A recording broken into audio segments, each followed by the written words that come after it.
সারা দেশে ২০২৪ সালের এইচএসসি ও সমমানের পরীক্ষা শুরু হচ্ছে কিছুক্ষণের মধ্যে। তবে বন্যার কারণে সিলেট শিক্ষা বোর্ড, মাদ্রাসা শিক্ষা বোর্ড ও বাংলাদেশের কারিগরি শিক্ষা বোর্ডের পরীক্ষা ৮ জুলাই পর্যন্ত স্থগিত থাকবে। ৯ জুলাই থেকে যথারীতি পরীক্ষাগুলো হবে। এবার পরীক্ষায় বসেছে প্রায় ১৪.৫ লাখ শিক্ষার্থী। এর মধ্যে ছাত্র ৭,৫০,২৮১ এবং ছাত্রী ৭,৫০৯ জন। পরীক্ষা নেওয়া হচ্ছে মোট ২,৭২৫টি কেন্দ্রে। গত বছরের তুলনায় এবার পরীক্ষার্থীর সংখ্যা বেড়েছে ৯১,০০০। সময়সূচি অনুযায়ী আজ বাংলা প্রথম পত্রের মাধ্যমে পরীক্ষা শুরু হচ্ছে। লিখিত পরীক্ষা শেষ হবে ১১ই আগস্ট। এরপর শুরু হবে ব্যবহারিক পরীক্ষা। জানা গেছে, পূর্ব ঘোষণা অনুযায়ী পুনর্বিন্যাসিত পাঠ্যসূচিতে অনুযায়ী অনুষ্ঠিত হচ্ছে পরীক্ষা। এইচএসসি ও সমমান পরীক্ষার বিষয়ে জানাতে খুলনা থেকে সরাসরি যোগ দিয়েছেন সহকর্মী রকিবুল ইসলাম মতি।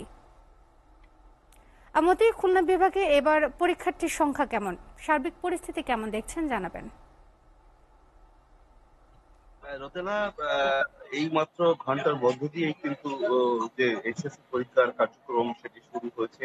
আমরা এখন আছি খুলনা সিটি মেমোরিয়াল কলেজে। এখানে যে আমরা দেখতে পাচ্ছি যে সকল ছাত্রছাত্রীরা কিন্তু তাদের পরীক্ষার যে কার্যক্রম সেটা কিন্তু শুরু করছে এবং তারা পরীক্ষা দিচ্ছে এবং পরীক্ষা হলে সার্বিক নিরাপত্তা বলার ব্যবস্থা করা যায় মিলিয়ে কিন্তু তারা একটা সুন্দর পরিবেশে কিন্তু পরীক্ষা দিচ্ছে।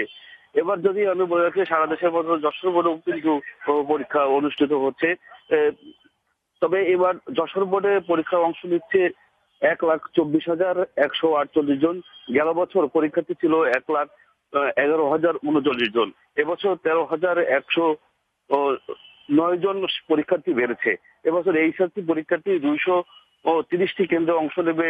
৫৭৪ কলেজে ১,২৪,১৪৮ পরীক্ষার্থী।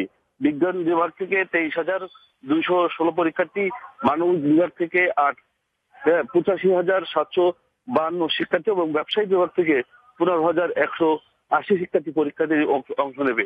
এবার যদি বলে রাখি, খুলনা জেলায় মহানগরে পরীক্ষায় অংশ নেবে ৩০,৪৮১ জন।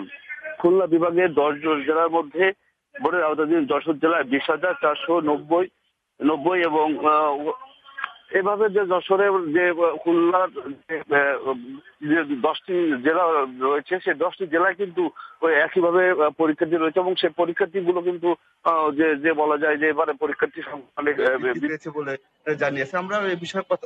আমরা কথা বলেছিলাম, তারা যে বিষয়টি জানিয়েছে যে করোনা পরবর্তী যে ছেলে মেয়েদের পড়াশোনার মান ভালো হওয়ার কারণেই এবারে পরীক্ষার্থীর সংখ্যা বেড়েছে বলে আমরা জানতে পেরেছি এবং সার্বিক নিরাপত্তার বিষয়ে সর্বরকম সহযোগিতা করছে পুলিশ প্রশাসন। এই ছিল খুলনা থেকে আমার কাছে এইচএসসি পরীক্ষার সর্বশেষ খবর।